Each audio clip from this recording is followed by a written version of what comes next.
take a look at what's going on here locally, though. After yesterday's big storm system, and you know, to have a tornado outbreak like that in November, not common. Since 1991, the United States has seen about 50 tornadoes around the entire country, most of those in the southern plains.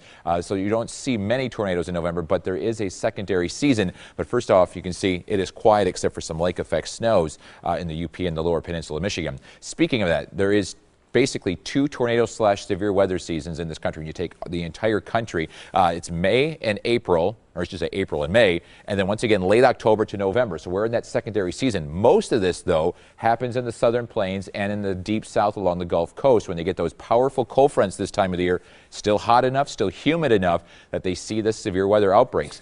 At times, you'll see them in the Midwest, like we saw this weekend, as those big storms come rolling on through. But typically, this time of the year, we're cold enough not to get the severe weather outbreaks. But when we had this warm weather move in front of it and then clash with the cold air, you get the severe weather. And unfortunately, these huge tornadoes, that one in Washington, Illinois, looks to be about an F4, maybe even a weak F5. It is devastating down there. Cody's doing an excellent job. For tomorrow, mild conditions to the west of us. We'll try to warm up just a little bit with temperatures getting back into the 40s, seasonal for this time of the year. Then by the end of the week, into the weekend, get ready for the first true cold snap. Yeah, we've had some cold days around here, but this weekend looks to be cold, especially for the deer hunters. It's opening weekend already. Can you believe that? Lows this morning in the 30s after being near 60 degrees yesterday morning.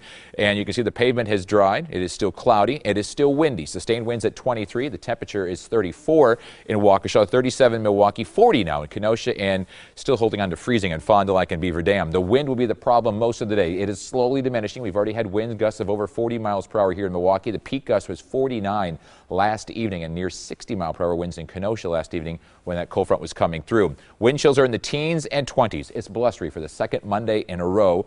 Lows tonight in the 20s, but at least the wind dies down. And then for tomorrow, a southerly wind statewide, upper 30s to lower 40s, even getting close to 50 degrees in the western part of the state, and at least it will be sunny, thanks in part to high pressure.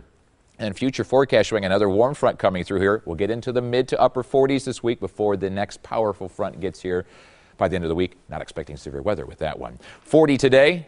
Breezy, some gradual sun, and then for tonight, 27 with clearing and a lighter wind. That 10-day outlook showing 46 on Tuesday, a lot of sunshine, 46 on Wednesday with some rain showers, and then look at the weekend, a high of only 27 on Sunday. We're back after this.